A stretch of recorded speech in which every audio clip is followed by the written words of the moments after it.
بسم اللہ الرحمن الرحیم۔ السلام علیکم ورحمۃ اللہ وبرکاتہ۔ حضرت عمار ادنی رحمہ اللہ بیان فرماتے ہیں کہ ہم نے حضرت ابو جعفر محمد بن علی بن حسین بن علی بن ابی طالب الباقر رحمہ اللہ سے پوچھا کہ حضرت حسین رضی اللہ عنہ کی شہادت کا قصہ مجھے سنائے، تو آپ نے فرمایا جب حضرت معاویہ رضی اللہ عنہ کا انتقال ہوا تو ولید بن عقبہ ولائی مدینے کے پاس حسین سے بیعت کے لیے کہا گیا، تو آپ نے فرمایا کہ مجھے مہلت دو۔ ولید نے نرمی برتی اور مہلت دیا۔ اس فرصت کو غنیمت سمجھتے ہوئے آپ نے راتوں رات مکہ شریف کا رخ کیا، جہاں اہل کوفہ کی طرف سے بہت سے خطوط، بعض روایات میں ہے کہ 1,00,000 خط آپ کے پاس آئے۔ اس وقت کوفہ کے امیر حضرت نعمان بشیر رضی اللہ عنہ تھے۔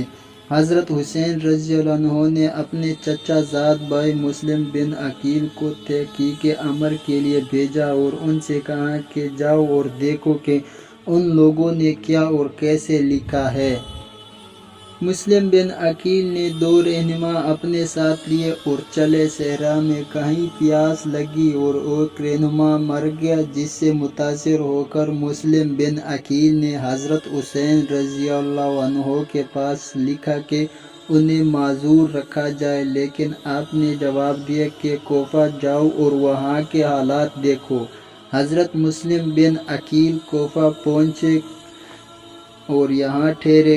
اہل کوفہ کو جب معلوم ہوا تو 12,000 ذہبی نے ابن سعد کے حوالے سے نقل کیا کہ 18,000 لوگوں نے ان کے ہاتھ پر حضرت حسین کے لیے بیعت کی۔ عبیداللہ بن مسلم نے حضرت نعمان بن بشیر رضی اللہ عنہ سے کہا کہ آپ اس سلسلے میں نرمی سے کام لے رہے ہیں، آپ کو ان لوگوں پر سختی کرنی چاہیے۔ حضرت نعمان رضی اللہ عنہ نے فرمایا کہ ضعیف و کمزور رہنا میرے لیے اس سے بہتر ہے کہ اللہ کے گناہ کے کاموں میں قوی اور طاقتور رہو۔ جس پردے کو اللہ نے لٹکایا میں اسے پھاڑنا نہیں چاہتا۔ اپنی بات یزید کے پاس لکھ کر بھیج دی۔ یزید ان دنوں میں عبیداللہ بن زیاد سے ناراض تھا۔ پھر اپنی رضامندی کا خط لکھتے ہوئے اس سے کہا کہ میں تمہیں بصرہ کے ساتھ کوفہ کا بھی امیر بناتا ہوں، اور اس کے پاس لکھا کہ مسلم بن عقیل کو قتل کر دو۔ عبیداللہ بن زیاد بصرہ کے کچھ سرداروں کے ساتھ اپنے چہرے کو چھپائے ہوئے کوفہ میں داخل ہوا۔ جس کسی مجلس پر سے بھی اس کا گزر ہوتا تو ان کا سلام کرتا تھا تو لوگ جواب میں کہتے تھے وعلیکم السلام یا ابن رسول اللہ، کیونکہ یہ لوگ سمجھ رہے تھے کہ یہ حسین رضی اللہ عنہ ہے۔ پھر عبیداللہ بن زیاد نے اپنے ایک غلام کو بلایا، اسے 3,000 درہم دیا اور کہا کہ جاؤ اور اہل کوفہ جس کے ہاتھ پر بیعت کر رہی ہے اس کا پتہ لگاؤ اور ظاہر کرنا کہ میں اجنبی ہوں اور یہ پیسہ اس لیے لے کر آیا ہوں کہ آپ اس سے تقویت حاصل کریں۔ غلام نکلا اور پتہ لگاتے لگاتے ایک ایسے بوڑھے کے پاس پہنچا جو بیعت لیا کرتا تھا، جس نے اسے مسلم بن عقیل کے پاس پہنچا دیا۔ غلام نے مسلم بن عقیل کو وہ درہم دیے، بیعت کی اور واپس آ کر عبیداللہ بن زیاد سے ساری باتیں بتائیں۔ وہاں سے مسلم ہانی بن عروہ المرادی کے گھر منتقل ہو گئے۔ عبیداللہ نے لوگوں سے پوچھا کہ بات کیا ہے کہ ہانی بن عروہ نہیں دکھائی رہے ہیں۔ وہاں سے محمد بن الاشت وغیرہ نکلے اور ہانی سے کہا کہ امیر آپ کے بارے میں پوچھ رہے تھے۔ ہانی ان لوگوں کے ساتھ عبیداللہ کے پاس سوار ہو کر آیا۔ وقت عبیداللہ کے پاس شریک قاضی بیٹھے ہوئے تھے۔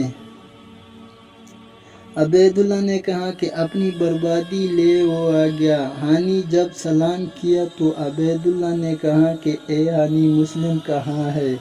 جواب دیا کہ اے امیر مجھے اس کا علم نہیں ہے۔ اسی درمیان جس نے درہم دیا تھا وہ باہر آ گیا اور ہانی نے جب اسے دیکھا تو حقیقت بتا دی اور کہا کہ اے امیری ہم نے انہیں نہیں بلایا ہے بلکہ وہ آ کر ہمارے گلے پڑ گیا۔ عبیداللہ نے کہا کہ اسے لا کر حاضر کرو۔ جواب دیا کہ اگر وہ میرے پاؤں کے نیچے بھی ہوتا تو بھی میں اپنا پاؤں نہ اٹھاتا۔ عبیداللہ نے اس پر کوڑے برسائے جس سے اس کا بدن زخمی ہو گیا۔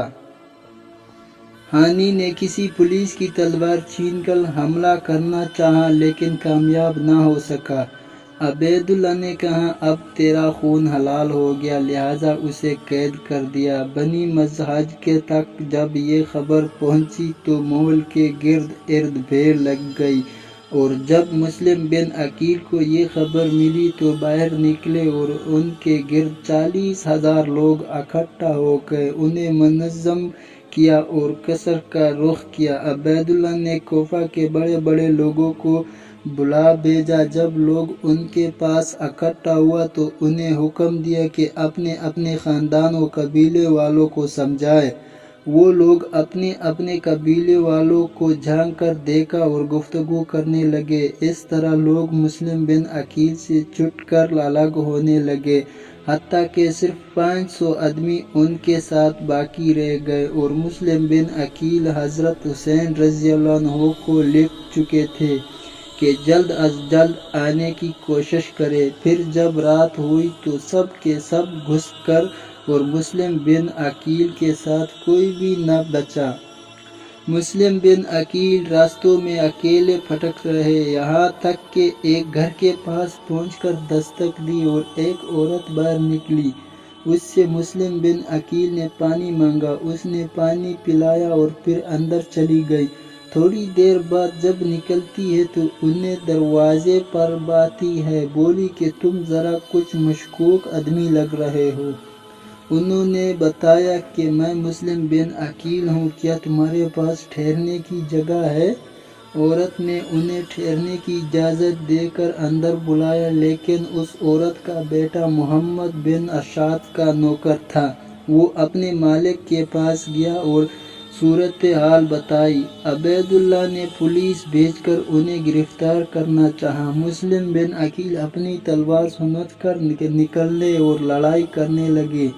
محمد بن اشعث نے انہیں امان دے دی تو مسلم بن عقیل اپنے کو اس کے حوالے کر دیا۔ محمد بن اشعث انہیں لے کر عبیداللہ کے پاس آیا۔ عبیداللہ نے انہیں اور ہانی کو قتل کر دیا۔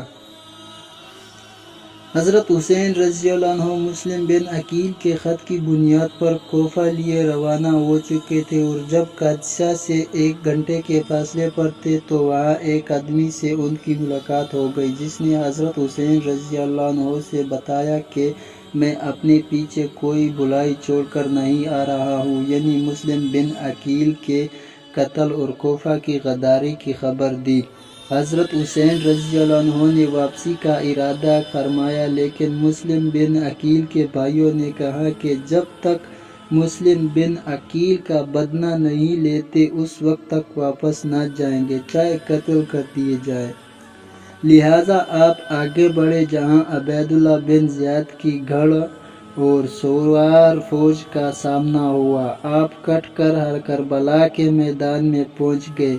قسیمہ پہاڑ کو اپنے پیچھے کر لیا تاکہ صرف سامنے سے ہی مقابلہ ہو۔ اس وقت آپ کے ساتھ 45 سوار اور 100 کے قریب پیدل تھے۔ عمر بن سعد بن ابی وقاص، جنہیں عبیداللہ بن زیاد نے فوج کا کمانڈر بنایا تھا، انہوں نے اعلان کر لیکن عبیداللہ زیاد نے معاف کرنے سے انکار کر لیا۔ ان سے حضرت حسین رضی اللہ عنہ نے عرض کیا کہ 3 باتوں پر کسی کو ایک کو اختیار کر لو، یا تو مجھے چھوڑ دو تاکہ میں کسی سرحدی علاقے میں چلا جاؤں، یا یزید کے پاس چلے جاؤں، یا یہ کہ میں مدینہ واپس ہو جاؤں۔ عمر بن سعد بن وقاص نے اسے قبول کر لیا اور عبیداللہ بن زیاد کے پاس لکھ بھیجا، لیکن عبیداللہ بن زیاد نے جواب۔ بعض روایات میں ہے کہ عبیداللہ بن زیاد نے ان کی پیشکش قبول کرنا چاہا، لیکن شمشیر جوش نے زور دیا کہ وہ آپ کے حکم پر ہتھیار ڈالے۔ جواب دیا کہ اس کے علاوہ اب کوئی چارہ نہیں کہ وہ آ کر اپنے آپ کو میرے حوالے کر دے۔ حضرت حسین